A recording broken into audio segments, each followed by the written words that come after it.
السلام علیکم. پیر کامل کی ایپیسوڈ 7 اسٹارٹ کرتے ہیں. تمہارا نام کیا ہے؟ پتہ نہیں. ماں باپ نے کیا رکھا تھا؟ وہ ماں باپ سے پوچھے. لوگ کس نام سے پکارتے ہیں تمہیں؟ لڑکے یا لڑکیاں؟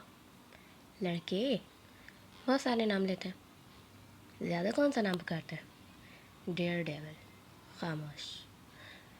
اور لڑکیاں؟ وہ بھی بہت سے نام لیتی ہیں. زیادہ تر کس نام سے پکارتی ہیں؟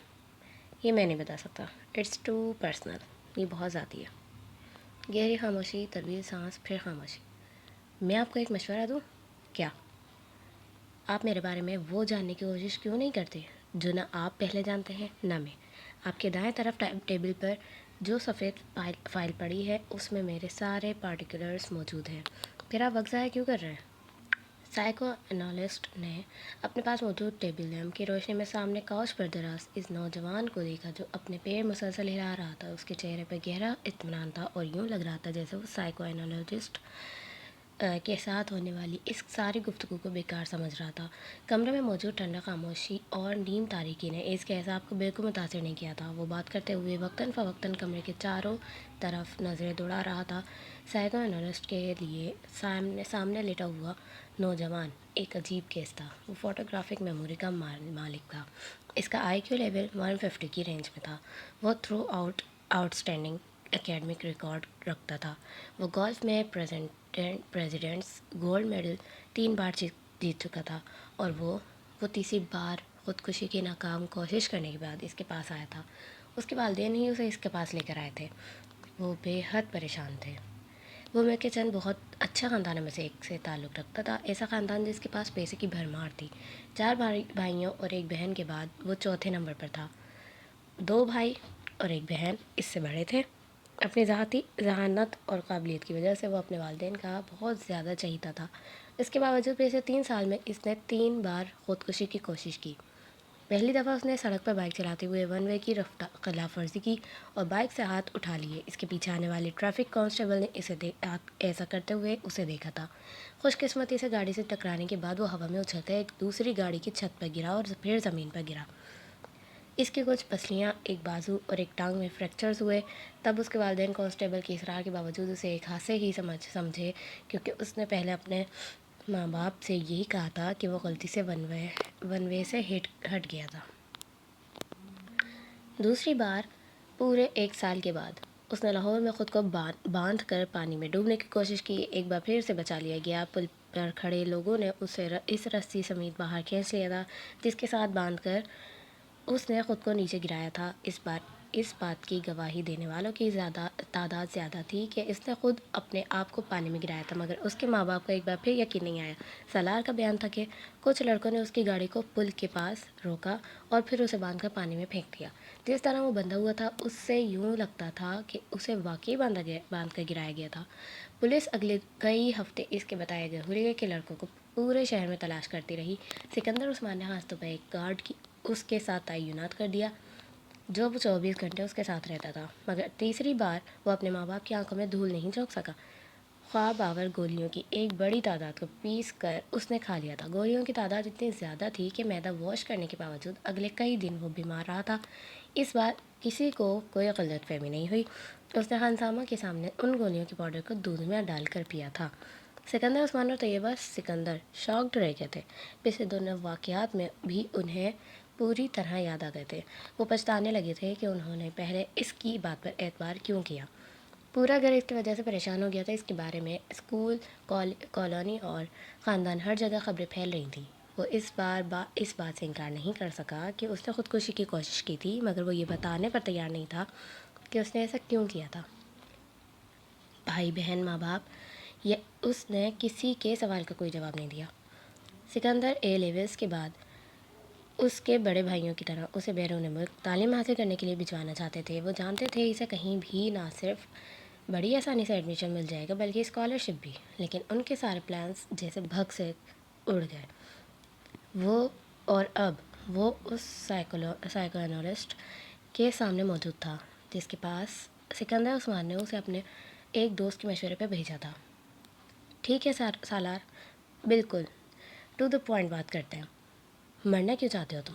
سالار نے کندھے اچکائے. آپ سے کس نے کہا کہ میں مرنا چاہتا ہوں؟ خودکشی کی 3 کوششیں کر چکے ہو تم. کوشش کرنے اور مرنے میں بڑا فرق ہوتا ہے.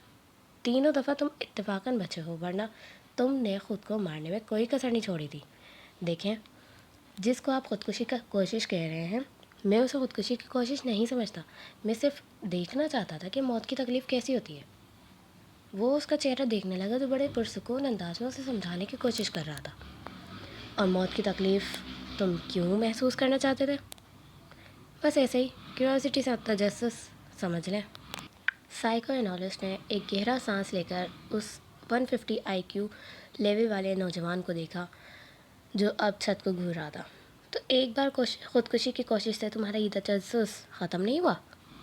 اور تب میں بے ہوش ہو گیا تھا، اس لیے میں ٹھیک سے کچھ بھی محسوس نہیں کر سکا. دوسری بار بھی ایسا ہی ہوا، تیسری بار بھی ایسا ہی ہوا. وہ مایوسی سے سر ہلاتے ہوئے بولا. اور اب تم چوتھی بار کیا کوشش کرو گے؟ یقیناً میں محسوس کرنا چاہتا ہوں کہ درد کی انتہا پر جا کر کیسا لگتا ہے. کیا مطلب؟ جیسے جوائے کی انتہا ایکسٹیسی ہوتی ہے، مگر میری سمجھ میں نہیں آتا کہ خوشی کی اس انتہا کے بعد کیا ہے. اسی طرح درد کی بھی تو کوئی انتہا ہوگی جس کے بعد آپ کچھ بھی سمجھ نہیں سکتے. جیسے ایکسٹیسی میں آپ کچھ بھی نہیں سمجھ سکتے. میں نہیں سمجھ سکا. فرض کریں آپ ایک بار اسٹرپٹیز دیکھ رہے ہیں، بہت تیز میوزک بج رہا ہے، آپ ڈرنک کر رہے ہیں، آپ نے کچھ ڈرگس بھی لی ہوئی ہے، آپ ناچ رہے ہیں، پھر آہستہ آہستہ آپ اپنے ہوش و حواس کو دیتے ہیں. آپ ایکسٹیسی سرور میں ہیں. کہاں ہیں؟ کیوں ہیں؟ کیا کر رہے ہیں؟ آپ کو کچھ بھی نہیں پتہ. لیکن آپ کو یہ ضرور پتہ ہوتا ہے کہ آپ جو کچھ بھی کر رہے ہیں وہ آپ کو اچھا لگ رہا ہے. میں جب باہر چھٹیاں گزارنے جاتا ہوں تو اپنے کزنس کے ساتھ ایسے بارس میں جاتا ہوں. میرا پرابلم یہ ہے کہ ان کی طرح میں ایکسٹیٹک مدہوش نہیں ہوتا. I never get wild with joy. مجھے ان چیزوں سے اتنی خوشی نہیں مل پاتی جتنی باقی لوگوں کو ملتی ہے، اور یہی چیز مجھے مایوس کرتی ہے. میں نے سوچا کہ اگر سرور کی انتہا پر نہیں پہنچ سکتا تو شاید میں درد کی انتہا پر پہنچ سکوں، لیکن وہ بھی نہیں ہو سکا. وہ خاصا مایوس نظر آ رہا تھا. تم اس طرح کی چیزوں میں وقت ضائع کیوں کرتے ہو؟ اتنا شاندار اکیڈمک ریکارڈ ہے تمہارا. سالار نے اس بار انتہائی بیزاری سے اس سے کہا. پلیز اب میری ذہانت کے راگ الاپنا مت شروع کر دیجیے گا. مجھے پتہ ہے میں کیا ہوں. تنگ آ گیا ہوں میں اپنی تعریفیں سنتے سنتے. اس کے لہجے میں تلخی تھی. سائیکو انالسٹ کچھ دیر اسے دیکھتا رہا. اپنے لیے کوئی گول کیوں نہیں سیٹ کرتے تم؟ میں نے کیا ہے. کیا؟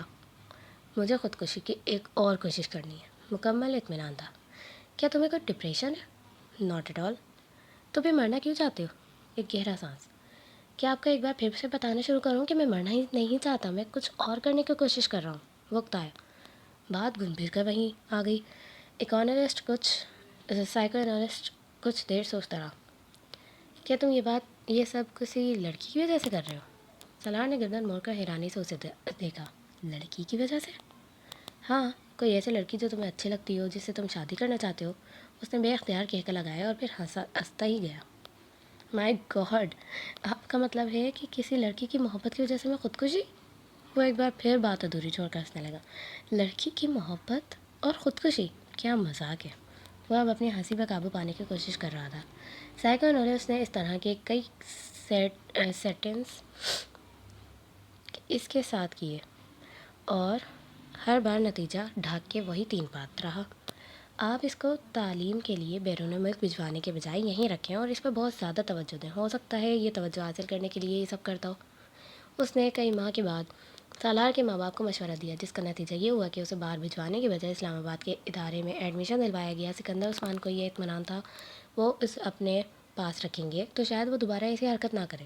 سالار نے اس کے اس فیصلے پر کسی رد عمل کا اظہار نہیں کیا، بالکل اسی طرح جس طرح اس نے ان کے اس فیصلے پر کسی خوشی کا اظہار نہیں کیا تھا کہ بیرون ملک اسے تعلیم کے لیے بھجوایا جائے گا.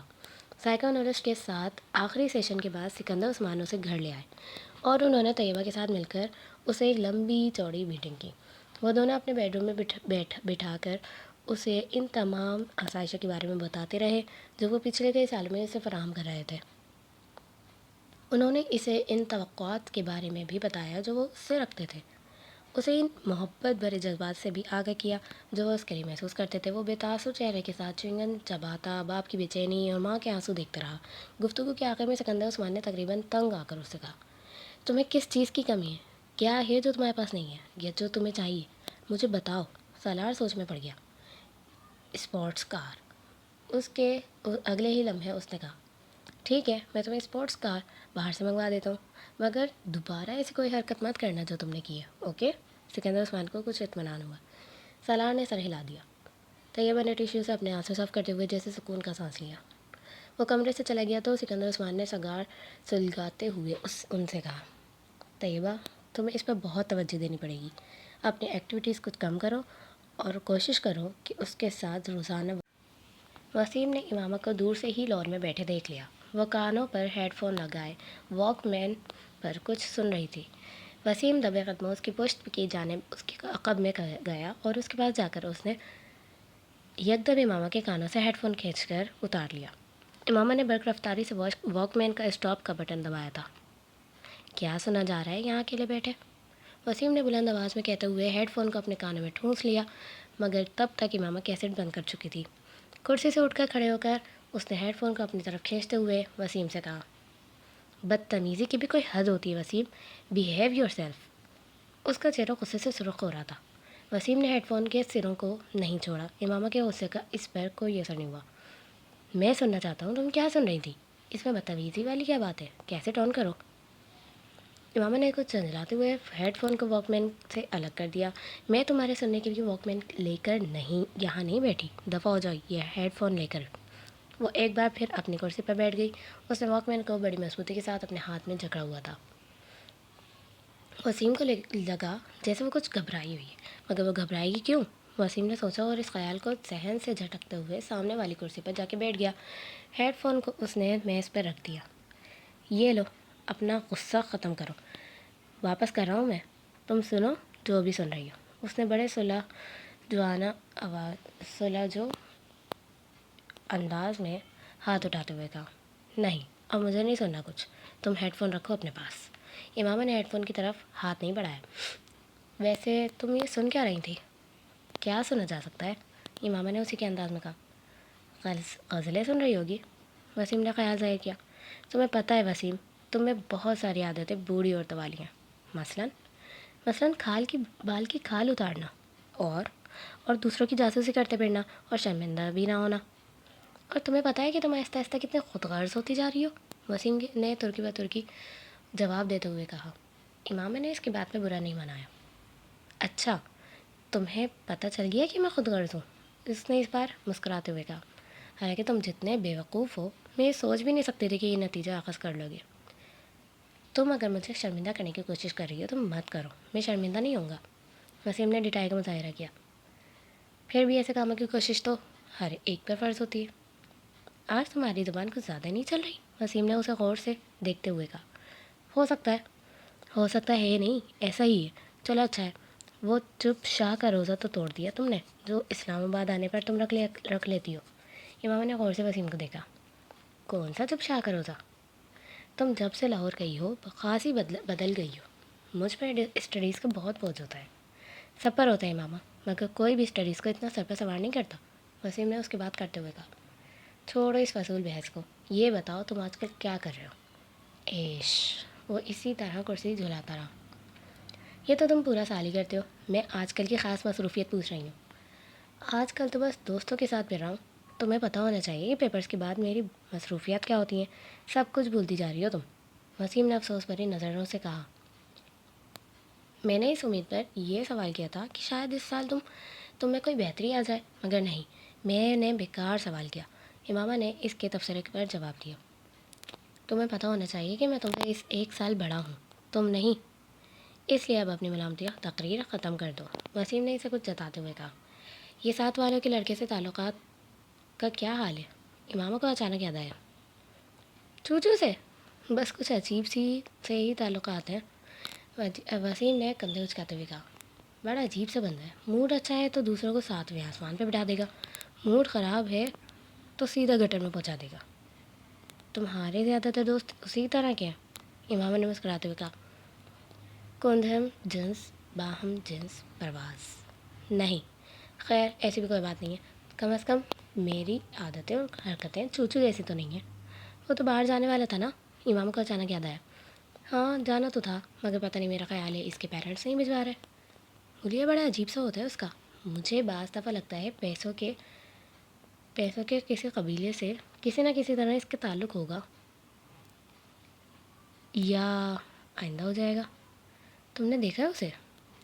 کل میں باہر سے آ رہی تھی تو دیکھا تھا، وہ بھی اسی وقت باہر نکل رہا تھا. کوئی لڑکی بھی تھی ساتھ. لڑکی؟ جینس وغیرہ پہنی ہوئی تھی اس نے. وسیم نے اچانک دلچسپی لیتے ہوئے کہا. ہاں، مشروم کٹ بالوں والی فیئر سی. ارسا. وسیم چٹکی بجاتے ہوئے مسکرایا. اس کی گرل فرینڈ ہے. پچھلی دفعہ تو تم کسی اور کا نام لے رہے تھے. امام نے اسے گھورا. پچھلی دفعہ کب؟ وسیم سوچ میں پڑ گیا. 7-8 ماہ پہلے شاید تم سے اس کی گرل فرینڈ کی بات ہوئی تھی. ہاں تب شیبہ تھی، اب پتہ نہیں وہ کہاں ہے. اس بار تو گاڑی کے پچھلے شیشے پر اس نے اپنے موبائل کا نمبر بھی پینٹ کروایا ہوا تھا. امامہ اس ایک موبائل نمبر دہراتے ہوئے ہنسی. تمہیں یاد ہے؟ وسیم بھی ہنسا. میں نے زندگی میں پہلی بار اتنا بڑا موبائل نمبر کہیں لکھا دیکھا تھا، اور وہ بھی گاڑی کے شیشے پر اس کے نام کے ساتھ. یاد تو ہونا ہی تھا.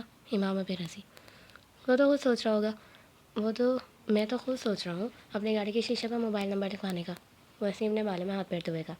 کون سے موبائل کا؟ وہ جو تم نے ابھی خریدا بھی نہیں. امامہ نے وسیم کا مذاق اڑایا. میں خرید رہا ہوں اسما. بابا سے جوتا کھانے کے لیے تیار رہنا. اگر تم نے موبائل کے نمبر کو گاڑی کے شیشے پہ لکھوایا، سب سے پہلا فون ان کا ہی آئے گا. بس اس لیے ہر بار میں رک جاتا ہوں. وسیم نے ایک ٹھنڈی سانس بھرتے ہوئے کہا. یہ تمہارے لیے اچھا ہی ہے.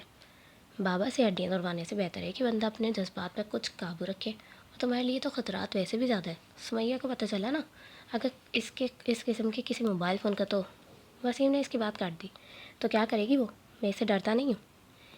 میں جانتی ہوں تم اس سے نہیں ڈرتے ہو، مگر 6 بھائیوں کی اکلوتی بہن سے منگنی کرنے سے پہلے تمہیں تمام نفع نقصان پر غور کر لینا چاہیے تھا، جن کا سامنا تمہیں کسی ایسی ویسی حرکت کے بعد ہو سکتا ہے. امامہ نے ایک بار پھر اس کی منگیتر کا حوالہ دیتے ہوئے اس کا مذاق اڑایا. اب کیا کیا جا سکتا ہے؟ بس میرے مقدر میں تھا یہ سب. وسیم نے ایک مصنوعی آہ بھرتے ہوئے کہا. مجھے کبھی بھی موبائل فون نہیں خریدنا چاہیے، کیونکہ یہ میرے کسی کام میں نہیں آ سکے گا، کم از کم جہاں تک گرل فرینڈ کی تلاش کا سوال ہے. وہ ایک بار پھر کرسی جھلانے لگا. دیر سے ہی صحیح، مگر بات تمہاری سمجھ میں آ ہی گئی. امامہ نے ہاتھ بڑھا کر میز سے ہیڈ فون اٹھاتے ہوئے کہا. ویسے تم سن کیا رہی تھی؟ وسیم کو اسے ہیڈ فون اٹھاتے دیکھ کر پھر یاد آیا. ویسے ہی کچھ خاص نہیں. آپ لاہور جا رہے ہیں تو واپسی پہ امامہ کے ہاسٹل چلے جائیں. یہ کچھ کپڑے ہیں اس کے درجن سے لے کر آئی ہوں، آپ اسے دے آئیں. سلمہ نے ہاشم سے کہا. بھائی میں بڑا مصروف رہوں گا لاہور میں، کہاں آتا جاتا پھروں گا اس کے ہاسٹل. ہاشم کو قدریں تعامل ہوا. آپ ڈرائیور کو ساتھ لے کر جا رہے ہیں، خود نہیں جا سکتے تو اسے بھیج دیجیے گا، وہ دے آئے گا. یہ پیکٹ سیزن ختم ہو رہا ہے، پھر یہ کپڑے اسی طرح پڑے رہیں گے، اس کا تو پتہ نہیں اب کب آئے گی. سلمہ نے لمبی چوڑی وضاحت کی. اچھا ٹھیک ہے، میں لے جاتا ہوں، فرصت ملی تو دے آؤں گا، ورنہ ڈرائیور کے ہاتھ بھجوا دوں گا. ہاشم رضامند ہو گئے. لاہور میں انہوں نے خاصا مصروف دن گزارا. شام 5 بجے کے قریب انہیں کچھ فرصت ملی اور تب انہیں اس پیکٹ کا خیال آیا. ڈرائیور کو پیکٹ لے جانے کا کہنے کے بجائے وہ خود امامہ کے ہاسٹل چلے آئے. اس کے ایڈمیشن کے بعد آج پہلی بار وہ وہاں آئے تھے. گیٹ کیپر کے ہاتھ انہوں نے امامہ کے لیے پیغام بھجوائے اور خود انتظار کرنے لگے. ان کا خیال تھا کہ وہ جلدی آ جائے گی، مگر ایسا نہ ہوا. 10 منٹ، 15 منٹ، 20 منٹ، وہ اب کچھ بیزار ہونے لگے. اس سے پہلے کہ وہ اندر دوبارہ پیغام بھجواتے، انہیں گیٹ کیپر ایک لڑکی کے ساتھ آتا دکھائی دیا. کچھ قریب آنے پر انہوں نے اس لڑکی کو پہچان لیا جو جویریہ تھی، امامہ کی بچپن کی دوست، اور اس کا تعلق بھی اسلام آباد سے ہی تھا. السلام علیکم انکل، جویریہ نے پاس آ کر کہا. وعلیکم السلام بیٹا، کیسی ہو تم؟ میں ٹھیک ہوں. میں یہ امامہ کے کچھ کپڑے دینے آیا تھا، لاہور آ رہا تھا تو اس کی امی نے یہ پیکٹ دے دیا. اب یہاں بیٹھے مجھے گھنٹہ ہو گیا ہے، مگر انہوں نے اسے بلایا نہیں. ہاشم کے لہجے میں شکوہ تھا. انکل، امامہ مارکیٹ گئی ہے کچھ دوستوں کے ساتھ، آپ ہی پیکٹ مجھے دے دیں، میں خود اسے دے دوں گی. ٹھیک ہے، تم رکھ لو. ہاشم نے وہ پیکٹ جویریہ کی طرف بڑھا دیا. رسمی الیکسرے کے بعد وہ واپس مڑ گئے. جویریہ بھی پیکٹ پکڑ کر ہاسٹل کی طرف چلی گئی، مگر اب اس کے چہرے پر موجود مسکراہٹ غائب ہو چکی تھی. کوئی بھی اس وقت اس کے چہرے پر پریشانی کو واضح طور پر بھانپ سکتا تھا. ہاسٹل کے اندر آتے ہی وارڈن سے اس کا سامنا ہو گیا جو سامنے ہی کھڑی تھیں. جویریہ کے چہرے پر ایک بار پھر مسکراہٹ آ گئی. بات ہوئی تمہاری اس کے والد سے؟ وارڈن نے اسے دیکھتے ہی اس کی طرف بڑھتے ہوئے کہا. جی بات ہوئی، پریشانی والا کوئی مسئلہ نہیں، وہ اسلام آباد میں اپنے ہی گھر پر ہے. اس کے والد یہ پیکٹ لے کر آئے تھے، میرے گھر والوں نے میرے کچھ کپڑے بھجوائے ہیں، انکل لاہور آ رہے تھے تو امامہ نے کہا کہ وہ لے جائیں۔ انکل نے غلطی سے یہاں آ کر میرا نام لینے کی بجائے امامہ کا نام لے دیا۔ جویریہ نے ایک ہی سانس میں کوئی جھوٹ روانی سے بولے۔ وارڈن نے سکون کا سانس لیا۔ خدا کا شکر ہے، ورنہ میں تو پریشانی ہو گئی تھی کہ مجھے تو وہ ویک اینڈ پر گھر جانے کا کہہ کر گئی ہے، تو پھر وہ کہاں ہے؟ وارڈن نے مڑتے ہوئے کہا۔ جویریہ یہ پیکٹ پکڑے۔ جویریہ پیکٹ پکڑے اپنے کمرے کی طرف چلی آئی۔ رابعہ اسے دیکھتے ہی تیر کی طرح اس کی طرف آئی۔ کیا ہوا؟ اسلام آباد میں ہی ہے وہ؟ نہیں، جویریہ نے مایوسی سے سر ہلایا۔ مائی گاڈ! رابعہ نے بے یقینی سے اپنے دونوں ہاتھ کراس کر کے سینے پر رکھے۔ تو پھر کہاں گئی ہے وہ؟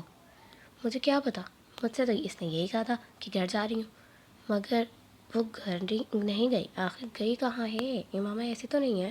جویریہ نے پیکٹ بستر پہ پھینکتے ہوئے کہا۔ وارڈن سے کیا کہا تم نے؟ رابعہ نے تشویش بھرے انداز میں پوچھا۔ کیا کہا؟ جھوٹ بولا ہے، اور کیا کہہ سکتی ہوں؟ یہ بتا دیتی کہ وہ اسلام آباد میں نہیں ہے تو ہاسٹل میں بھی ابھی ہنگامہ شروع ہو جاتا، وہ تو پولیس بلوا لیتی۔ جویریہ نے ناخن کاٹتے ہوئے کہا۔ اور انکل، ان کو کیا بتایا؟ رابعہ نے پوچھا۔ ان سے بھی جھوٹ بولا ہے، یہی کہا ہے کہ وہ مارکیٹ گئی ہے، مگر اب ہوگا کیا؟ رابعہ نے پریشانی کے عالم میں کہا۔ مجھے تو یہ فکر ہو رہی ہے کہ اگر وہ واپس نہ آئی تو میں تو بری طرح پکڑی جاؤں گی۔ سب یہی سمجھیں گے کہ مجھے اس کے پروگرام کا پتہ تھا، اس لیے میں نے وارڈن اور اس کے گھر والوں سے سب کچھ چھپایا۔ جویریہ کی پریشانی بڑھتی جا رہی تھی۔ کہیں امامہ کو کوئی حادثہ تو پیش نہیں آ گیا؟ ورنہ وہ ایسی لڑکی تو نہیں ہے کہ اس طرح۔ رابعہ کو اچانک ایک خدشے نے ستایا۔ مگر اب ہم کیا کریں؟ ہم تو کسی سے اس سارے معاملے کو ڈسکس بھی نہیں کر سکتے۔ جویریہ نے ناخن کترتے ہوئے کہا۔ زینب سے بات کریں؟ رابعہ نے کہا۔ فار گاڈ سیک رابعہ، کبھی تو عقل سے کام لے لیا کرو، اس سے کیا بات کریں گے ہم؟ جویریہ نے جھنجھلا کر کہا۔ تو پھر انتظار کرتے ہیں، ہو سکتا ہے وہ آج رات تک یا کل تک آ جائے۔ اگر آ گئی تو پھر کوئی مسئلہ نہیں رہے گا، اور اگر نہ آئی تو پھر ہم وارڈن کو سب کچھ سچ سچ بتا دیں گے۔ رابعہ نے سنجیدگی سے سارے معاملے پر غور کرتے ہوئے طے کیا۔ جویریہ نے اسے دیکھا مگر اس کے مشورے پر کچھ کہا نہیں۔ پریشانی اس کے چہرے سے جھلک رہی تھی۔ جویریہ اور رابعہ رات بھر سو نہیں سکیں۔ وہ مکمل طور پر خوف کی گرفت میں تھیں۔ اگر وہ نہ آئی تو کیا ہوگا؟ یہ سوال ان کے سامنے بار بار بھیانک شکلیں بدل کر آ رہا تھا۔ انہیں اپنا کریئر ڈوبتا ہوا نظر آ رہا تھا۔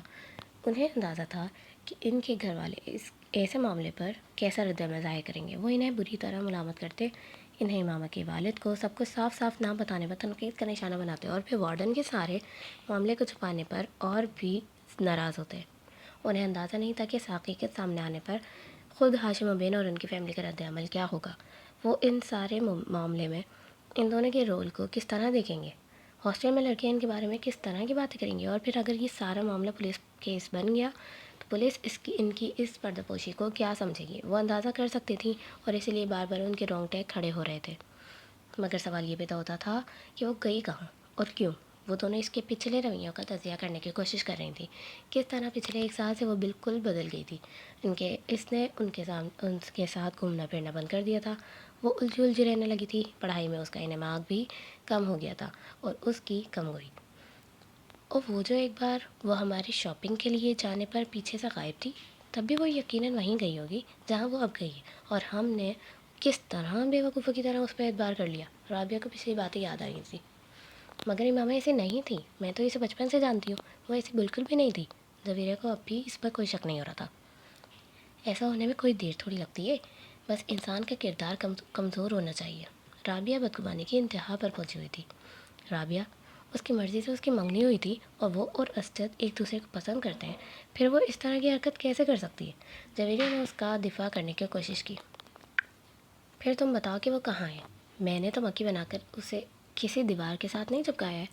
اس کے بابا اس کے سامنے اس کے ملنے یہاں آئے تھے، اور وہ اپنے گھر سے آئے ہیں، تو ظاہر ہے وہ گھر پہ نہیں گئی، اور ہم سے وہ یہی کہہ کے گئی ہے کہ وہ گھر جا رہی ہے۔ رابعہ نے بیچار کی سے کہا۔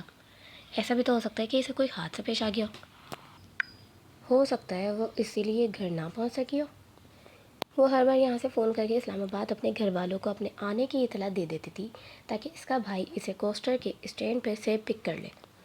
اگر اس بار بھی اس نے اطلاع دی تھی تو پھر اس کے وہاں نہ پہنچنے پر وہ لوگ اطمینان سے وہاں نہ بیٹھے ہوتے، وہ یہاں ہاسٹل میں فون کرتے، اور اس کے والد کے انداز سے تو ایسا محسوس ہوا ہے جیسے اس کا اس ویکینڈ پر اسلام آباد کا کوئی پروگرام نہیں تھا۔ رابعہ نے اس کے قیاس کو مکمل طور پر رد کرتے ہوئے کہا۔ ہاں، وہ کبھی بھی ایک ماہ میں دو بار اسلام آباد نہیں جاتی تھی، مگر اس بار تو وہ دوسرے ہی ہفتے اسلام آباد جا رہی تھی، اور اس نے وارڈن سے خاص طور پر یہ کہہ کر اجازت لی تھی، کوئی نہ کوئی بات ضرور ہے، کہیں نہ کہیں کچھ نہ کچھ ضرور غلط ہے۔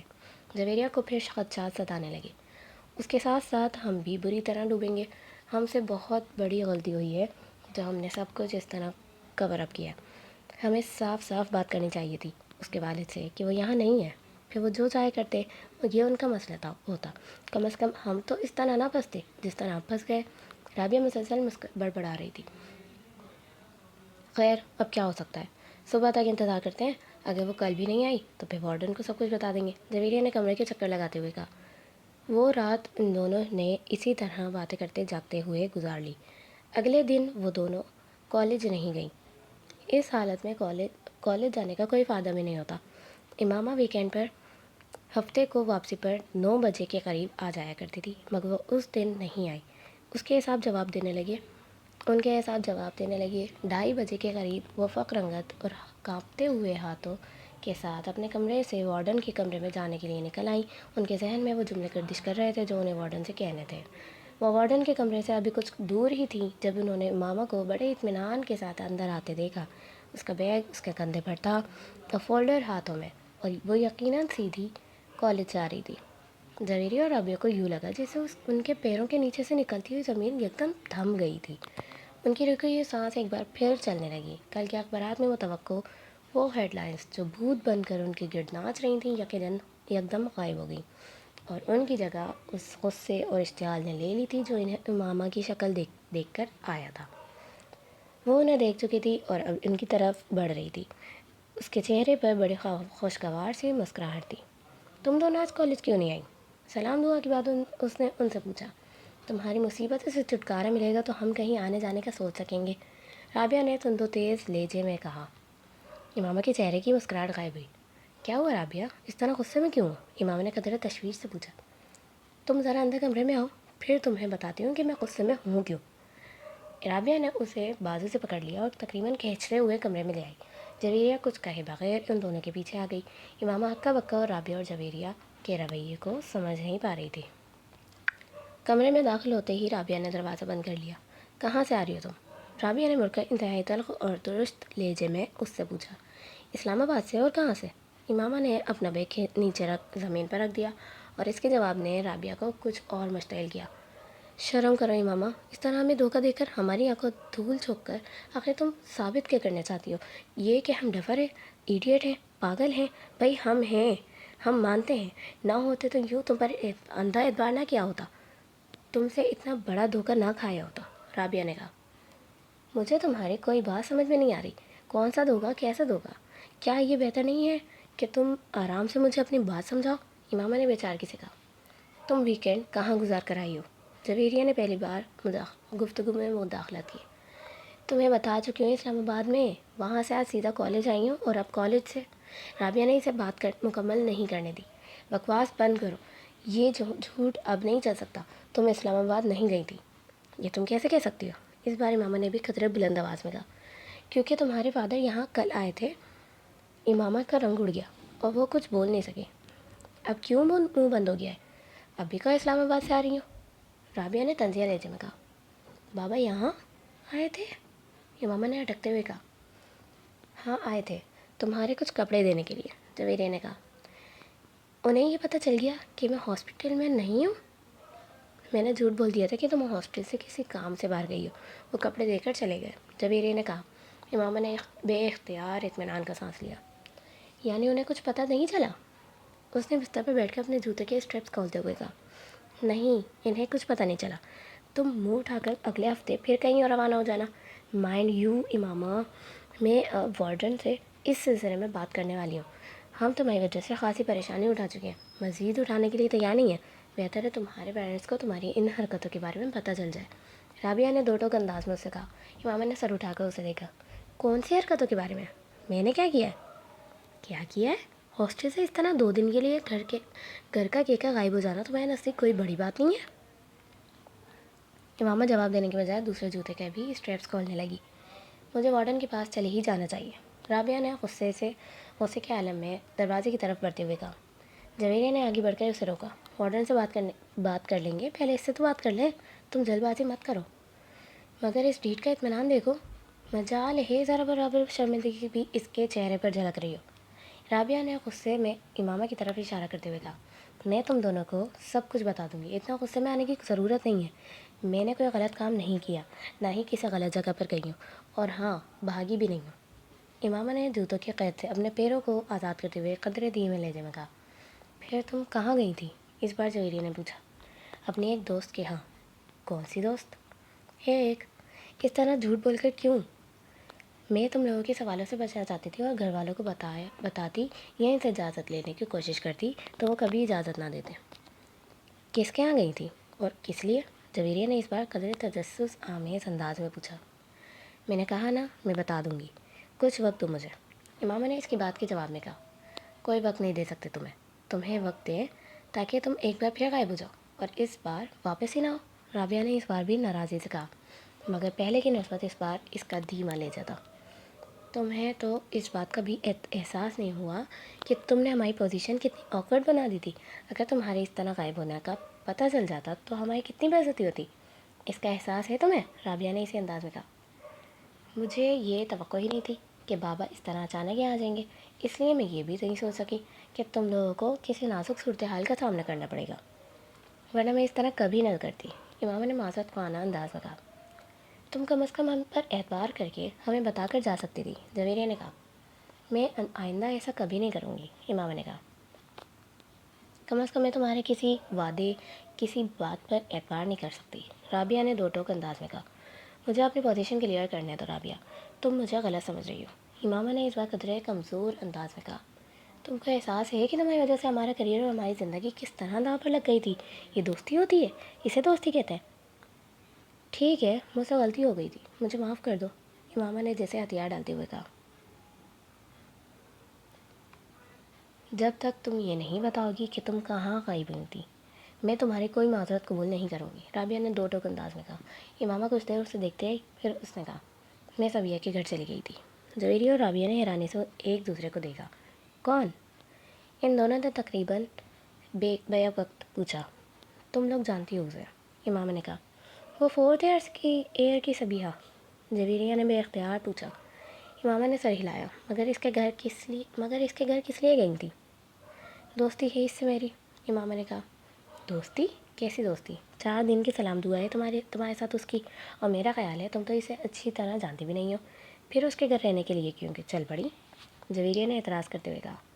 وہ بھی اس طرح جھوٹ بول کر, کم از کم اس کے گھر جا کر رہنے کے لیے تمہیں ہم سے یا اپنے گھر والوں سے جھوٹ بولنے کی ضرورت نہیں تھی, رابعہ نے اسی لہجے میں کہا.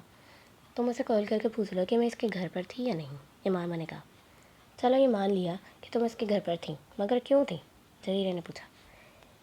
امامہ خاموش رہی. پھر کچھ دیر بعد اس نے کہا. مجھے اس کی مدد کی ضرورت تھی. ان دونوں نے حیران ہو کر دیکھا. کس سلسلے میں؟